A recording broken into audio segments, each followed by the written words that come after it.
കഴിഞ്ഞ ദിവസം കൊച്ചിയില് ഒരു അമ്മ കുഞ്ഞിനെ ബാത്റൂമിൽ പ്രസവിച്ചു, എന്നിട്ട് അതിനെ ജനലിലൂടെ പുറത്തേക്ക് എറിഞ്ഞു. ഈ വാർത്ത നമ്മളെല്ലാവരും വായിച്ചവരാണ്. എന്റെ പ്രിയപ്പെട്ട സഹോദരിമാരോട് പറയാനുള്ളത്, ജീവിതത്തിൽ അബദ്ധങ്ങൾ സംഭവിക്കും. ഇനിയുള്ള കാലങ്ങൾ എന്ന് പറഞ്ഞാൽ വളരെ ഫ്രീ ആണ്, ആർക്കും ആരോടും ഒന്നും പറയാൻ പറ്റില്ല. അപ്പൊ ഇങ്ങനെയുള്ള അവിഹിത ബന്ധങ്ങളിലൂടെ നിങ്ങൾ ഗർഭിണികളാകുന്നു എങ്കിൽ നിങ്ങൾ ഇങ്ങനെയുള്ള കൊലപാതകം ഒന്നും ചെയ്യേണ്ടതില്ല.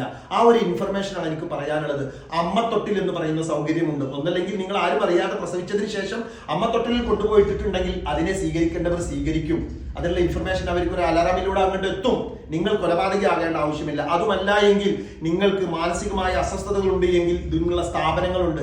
അവിടെ പോയിട്ട് നിങ്ങൾ കാര്യം പറഞ്ഞാൽ നിങ്ങൾ പ്രസവിക്കുന്നത് വരെ അവർ നിങ്ങളെ നോക്കുകയും പ്രസവിച്ചതിന് ശേഷം ആ കുട്ടിയെ അവർ സ്വീകരിക്കുകയും മറ്റൊരു ചെവി അറിയാതെ നിങ്ങളെ വീട്ടിലേക്ക് പറഞ്ഞേക്കും. അബദ്ധങ്ങൾ സംഭവിക്കുമ്പോൾ അതിനെ പരിഹരിക്കാനുള്ള മനക്കരുത്താണ് കാണിക്കേണ്ടത്. അത് മാതാപിതാക്കളോട് പറയാം, അല്ലെങ്കിൽ നമുക്ക് വിശ്വാസമുള്ളവരോട് പറയാം. അല്ലാതെ നിങ്ങൾ കൊലപാതകയായിക്കൊണ്ട് നിങ്ങളുടെ ജീവിതം നശിപ്പിക്കരുത്.